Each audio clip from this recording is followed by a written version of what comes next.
नमस्कार, नोयू में आपका हार्दिक स्वागत है।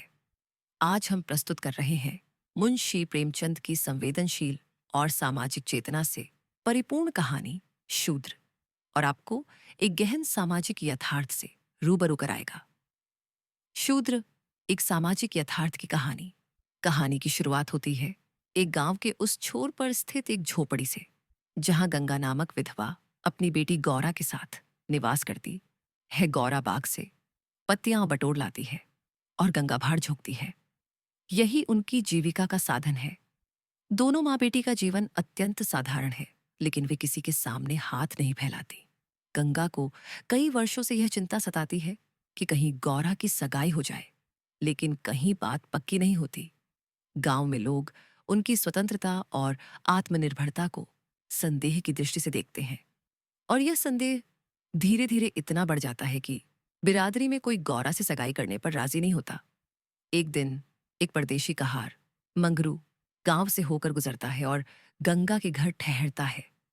गौरा की सादगी और सुंदरता से प्रभावित होकर वह उससे सगाई करने के लिए तैयार हो जाता है। सगाई हो जाती है और मंगरू वहीं रहने लगता है। लेकिन कुछ ही दिनों में मंगरू के कानों में गांव की बातें पड़ने लगती हैं। लोग उसके कान भरते हैं और वह पछताने लगता है कि नाहक यहां फंसा। एक महीने बाद मंगरू अपनी बहन के गहने लौटाने जाता है, जहां उसका बहनोई उसके साथ भोजन करने से इनकार कर देता है। पता चलता है कि बिरादरी में बिना पूछे एक हरजाई से सगाई करने के कारण पंचायत बुलाई गई है। मंगरू यह सुनकर बिना कुछ कहे सुने गौरा को छोड़कर कहीं चला जाता है। गौरा, जिसे इस बात की कोई खबर नहीं होती, मंगरू के जाने के बाद भी उसकी प्रतीक्षा करती है। वह मांग में सिंदूर डालती है, रंग बिरंगे कपड़े पहनती है और मंगरू द्वारा छोड़ी गई भजनों की किताब पढ़ती है।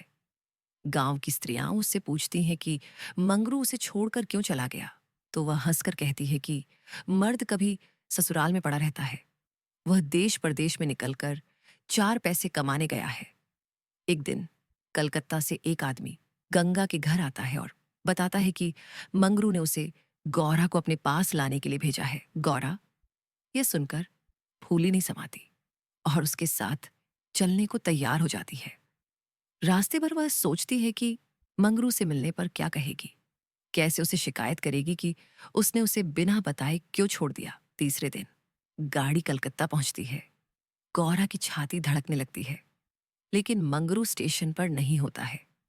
बूढ़ा ब्राह्मण जो उसे लाया था कहता है कि मंगरू को शायद समय नहीं मिल पाया होगा, इसलिए वह आया नहीं। चलो हम सीधा घर चलते हैं। गौरा अपने मन में सोचती है कि पहले तो गांव से मुझे यहां बुला लिया, अब यहां ना आकर गुस्सा दिखा रहे हैं। वह दोनों एक तांगे में बैठकर स्टेशन से मंगरू के घर की ओर निकलते हैं। गौरा पहली बार तांगे में बैठी थी और वह बहुत खुश थी। थोड़ी देर में दोनों घर पहुंच जाते हैं, लेकिन मंगरू वहां भी नहीं होता है। तो बूढ़ा ब्राह्मण कहता है कि मंगरू अपने साहब के साथ कहीं और चले गए हैं और उन्होंने गौरा को वहां भेजने के लिए कहा है। गौरा ये सुनकर उदास हो जाती है, फिर भी वह जाने को तैयार हो जाती है। बूढ़ा ब्राह्मण उसे एक जहाज पर चढ़ा देता है, लेकिन जहाज पर बैठकर उसे ऐसा मालूम हुआ कि अब फिर कभी माता को ना देख पाऊंगी, न ही गांव के दर्शन होंगे। देश से सदा के लिए नाता टूट रहा है। देर तक घाट पर खड़ी रोती रही। जहाज और समुद्र देखकर उसे भय हो रहा था, हृदय दहल जाता था। शाम को जहाज खुला। उस समय गौरा का हृदय एक अक्षय भय से चंचल हो उठा। थोड़ी देर के लिए नैराश्य ने उस पर अपना आतंक जमा लिया। न जाने किस देश जा रही हूं, उनसे भेंट भी होगी या नहीं, उन्हें कहां खोजती, फिर होगी कोई पता, ठिकाना भी तो नहीं मालूम। बार बार पछताती थी कि एक दिन पहले क्यों ना चली आई। कलकत्ता में भेंट हो जाती तो मैं उन्हें वहां कभी ना जाने देती। जहाज पर और कितने ही मुसाफिर थे, कुछ स्त्रियां भी थीं, उनमें बराबर गाली गलौज होती रहती थी, इसलिए गौरा को उनसे बातें करने की इच्छा ना होती थी। केवल एक स्त्री उदास दिखाई देती थी। गौरा ने उससे पूछा, तुम कहाँ जाती हो बहन? उस स्त्री की बड़ी बड़ी आंखें सजल हो गई। बोली, कहाँ बताऊं बहन, कहाँ जा रही हूं? जहां भाग्य ले जाता है वहीं जा रही हूं। तुम कहाँ जाती हो गौरा? मैं तो अपने मालिक के पास जा रही हूं। जहां यह जहाज रुकेगा वह वही नौकर है। मैं कल आ जाती तो उनसे कलकत्ता में ही भेंट हो जाती। आने में देर हो गई। क्या जानती थी कि वह इतनी दूर चले जाएंगे। नहीं तो क्यों देर करती। स्त्री, अरे बहन, कहीं तुम्हें भी तो कोई बहका कर नहीं लाया है। तुम घर से किसके साथ आई हो गौरा। मेरे आदमी ने कलकत्ता से आदमी भेज मुझे बुलाया था। स्त्री, वह आदमी तुम्हारा जान पहचान का था। गौरा नहीं, उस तरफ का एक बूढ़ा ब्राह्मण था। स्त्री, वही लंबा सा दुबला पतला लकलक बूढ़ा, जिसकी एक ओख में फूली पड़ी हुई है। गौरा, हाँ हाँ वही। क्या तुम उसे जानती हो। स्त्री, उसी दुष्ट ने तो मेरा भी सर्वनाश किया। ईश्वर करे उसकी सातों पुश्ते नरक भोगे, उसका निवश हो जाए, कोई पानी देने वाला भी ना रहे, कोड़ी होकर मरे। मैं अपना वृतांत सुनाऊं तो तुम समझेगी कि झूठ है, किसी को विश्वास ना आएगा। गौरा को समझ में आता है कि उसके साथ धोखा हुआ है। वह सोचती है कि अब क्या करे, कहाँ जाए, और भगवान से प्रार्थना करती है कि उसे इस दुख से मुक्ति मिले। एक करुण स्वर में स्त्री ने कहा, तो अब क्या करना होगा बहन। उसने गंभीरता से उत्तर दिया, यह तो वहां जाकर ही मालूम होगा। अगर मजदूरी ही करनी पड़ी तो कोई बात नहीं, लेकिन अगर किसी ने कुदृष्टि डाली तो मैंने निश्चय कर लिया है, या तो उसकी जान ले लूंगी या फिर अपनी दे दूंगी। यह कहते कहते उसकी आंखों में वह पीड़ा तैरने लगी जो सिर्फ दुखी आत्माओं को होती है। मैं बड़े घर की बेटी हूं और उससे भी बड़े घर की बहू, पर विधाता ने ऐसा लिखा था कि विवाह के तीसरे साल ही मेरे पतिदेव चल बसे। उसके बाद मेरा चित्त जैसे हर क्षण यही सोचता रहा कि वह मुझे बुला रहे हैं।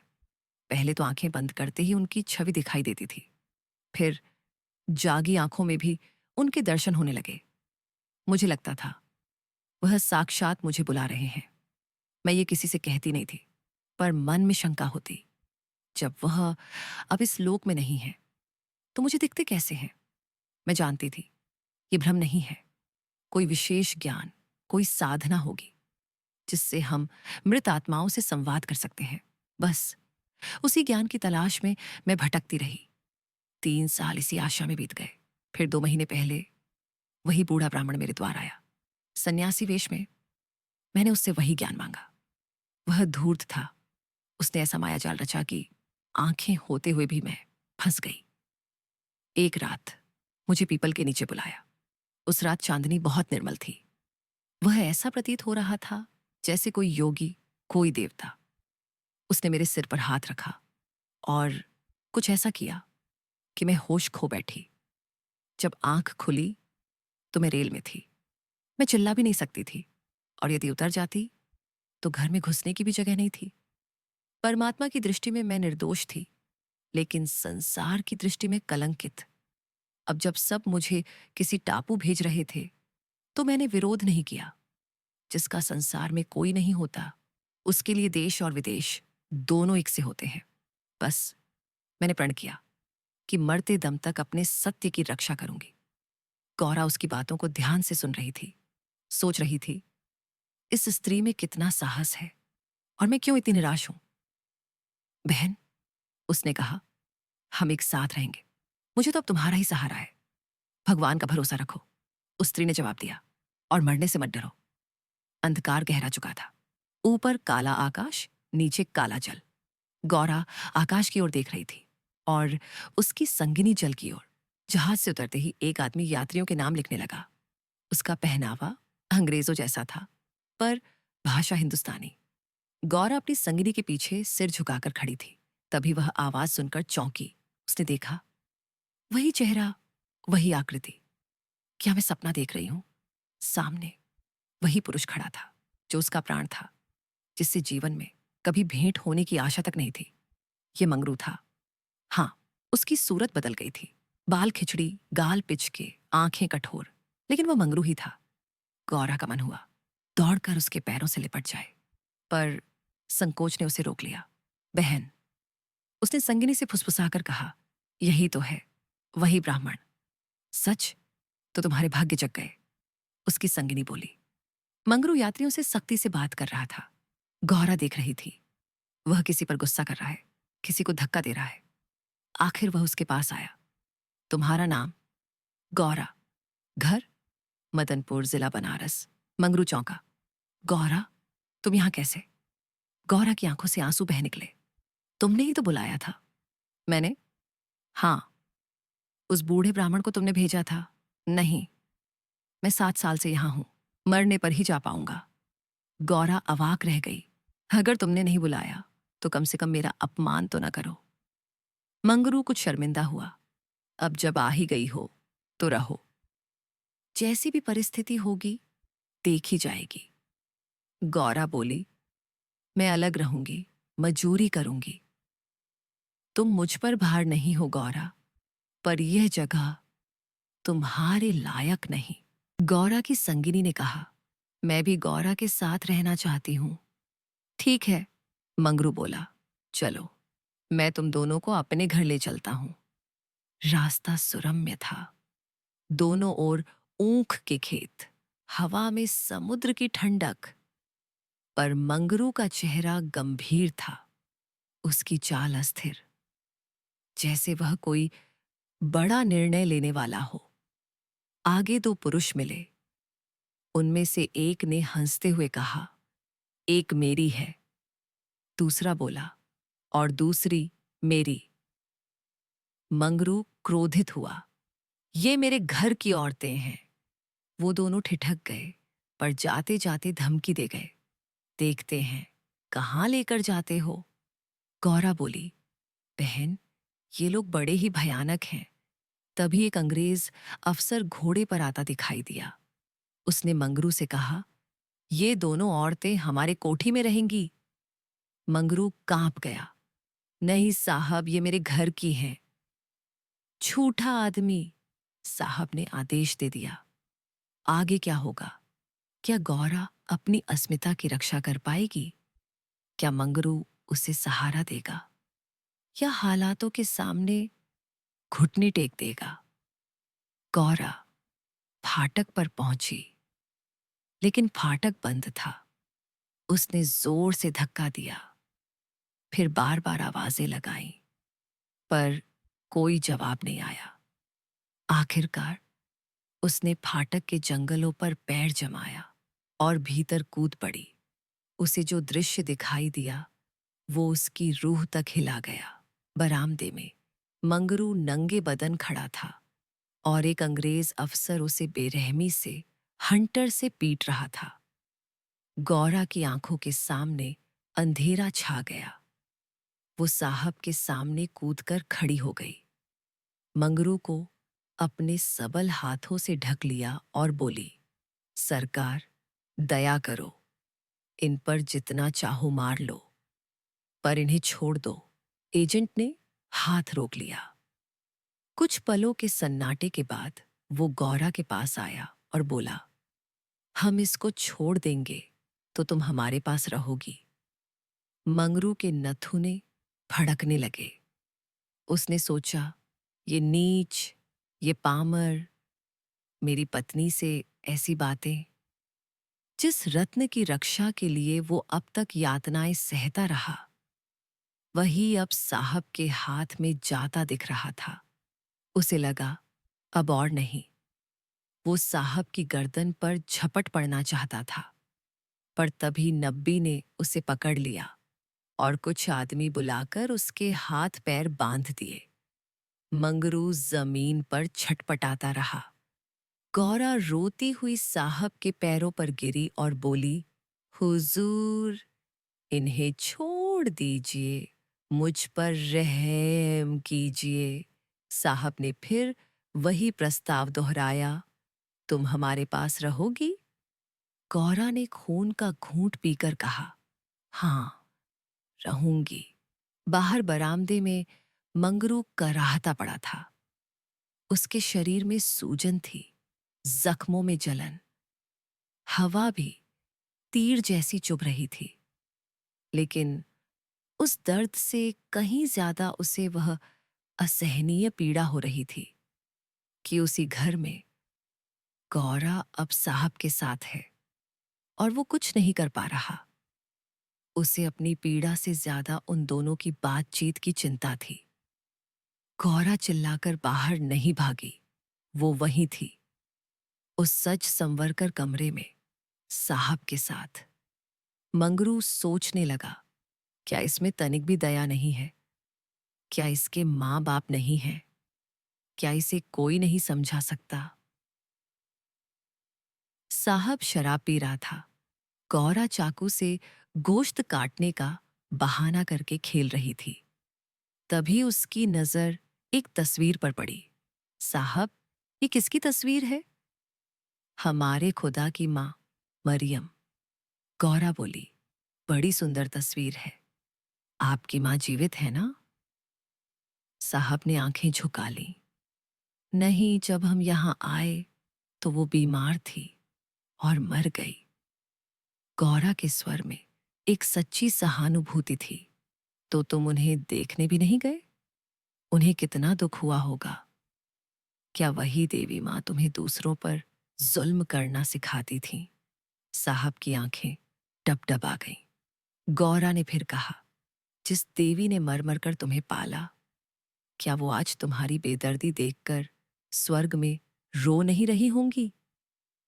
गौरा की सच्चाई भरी बातें साहब के पत्थर जैसे दिल को भी पिघलाने लगीं।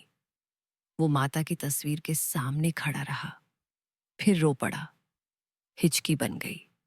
बोला, अब हम मामा को कभी दुख नहीं देंगे। अभी उसे अस्पताल पहुंचाते हैं। और उसी रात मंगरू अस्पताल भेजा गया। एजेंट खुद लेकर गया और गौरा भी उसके साथ थी। मंगरू 3 दिन तक बेहोश पड़ा रहा। गौरा तीनों दिन वहीं रही, एक क्षण को भी न हटी। एजेंट कई बार हालचाल पूछने आता और हर बार क्षमा मांगता। चौथे दिन मंगरू की आंखें खुली। उसने गौरा को सामने देखकर पूछा, तुम यहां कब आई? गौरा ने कहा, तब से जब से तुम्हें यहां लाए। मंगरू ने कटाक्ष किया। साहब के बंगले में क्या जगह नहीं थी? गौरा को जैसे करंट लगा। अगर बंगले की चाह होती तो 7 समंदर पार तुम्हारे पास क्यों आती? मंगरू चुप रहा, जैसे उसे गौरा की बात पर यकीन न हो। गौरा दिन भर पास बैठी रही, पानी देती, देखभाल करती, लेकिन मंगरू चुप था। ये संदेह भरा व्यवहार गौरा के लिए असहनीय था। उसने मंगरू को देवता समझा था और आज वही प्रेम से वंचित थी। आधी रात गुजर चुकी थी। गौरा ने मंगरू के चरणों में सिर रखा और अस्पताल से निकल गई। वो अब अपना अंत तय कर चुकी थी। पूर्व दिशा की ओर एक छोटी नदी थी। गौरा उसके किनारे जा पहुंची। उसे अपनी माँ, अपना घर, अपनी सहेलियां, अपनी बकरी के बच्चे सब याद आने लगे। लेकिन सबसे ज्यादा वो शब्द, साहब के बंगले में क्या जगह नहीं थी, उसके सीने को चीरते जा रहे थे। वो सब छोड़कर इसी के लिए तो आई थी। तभी उसे ब्राह्मणी की याद आई। उसका क्या होगा? उसे कहकर आ जाऊं साहब से। उसी वक्त किसी ने पुकारा, गौरा, गौरा। मंगरू का करुण स्वर था। गौरा रुक गई। उसकी सांसें थम गईं। फिर मंगरू की आवाज आई, गौरा तुम कहाँ हो? मैं ईश्वर से कहता हूं। गौरा ने कुछ नहीं कहा और नदी में कूद पड़ी। मंगरू ने आवाज सुनी और वो भी नदी में कूद पड़ा। वो तैराक था। कई बार गोते लगाए, लेकिन गौरा ना मिली। सुबह होते होते दोनों की लाशें एक साथ नदी में तैर रही थीं। जीवन यात्रा में वो साथ न मिल सके, पर स्वर्ग यात्रा में वो एक साथ, एक संग जा रहे थे। आप सुन रहे थे शुद्रा, मुंशी प्रेमचंद द्वारा लिखी एक अमर और मार्मिक कहानी नो यू चैनल पर। अगर आपको ये ऑडियो बुक पसंद आई हो तो लाइक करें, शेयर करें और चैनल नोयू को सब्सक्राइब करना ना भूलें। हम फिर मिलेंगे एक नई किताब, एक नई कहानी और नए जीवन संदेश के साथ। धन्यवाद।